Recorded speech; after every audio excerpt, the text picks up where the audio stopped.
1/05/20. That means 1st May. Friday, class 9th physics, chapter 2, motion in one dimension. In this motion in one dimension, I am going to explain today scalar and vector quantities.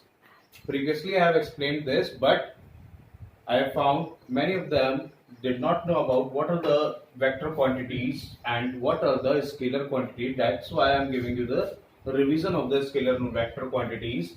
So, scalar quantities are those quantities which are having only the magnitude but no direction. Okay, only the magnitude. That means a constant term, numerical term is required to express the values. Okay, scalar quantities, that means here we have written mass, length, time, density, volume, speed, temperature, work, energy, power, pressure. Only I have to define about that they are scalar or vector quantities. Okay, so mass is a constant term, so that can be considered as a scalar quantity because it has no direction.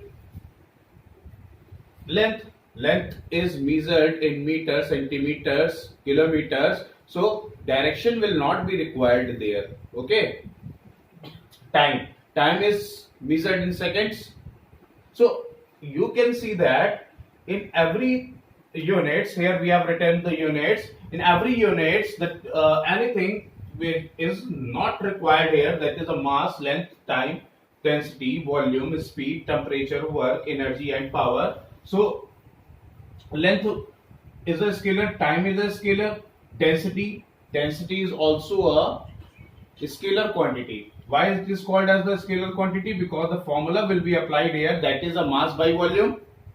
Okay, the formula we will apply here, density is equal to mass by volume. That means mass is a scalar quantity. Listen, and volume is also a scalar quantity because it is a multiple of a length into breadth into height. So mass by volume, that is known as the density.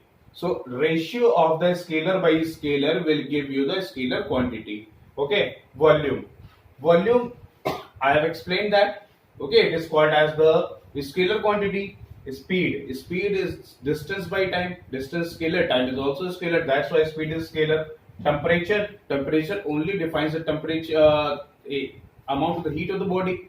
Okay, work, coming toward the work, why work is called as the scalar quantity? Because it is the product of the force F into D. Torque we can apply here, force into displacement. So why it is called as the scalar quantity? Listen, you will learn that force is a vector quantity and displacement is also a vector quantity, and the product of both the vector quantities will give you the scalar quantity. Okay, so both F into D will be multiplied and the product of the vector quantities, dot product of the vector quantities, is known as the scalar quantity. That's why we have written here.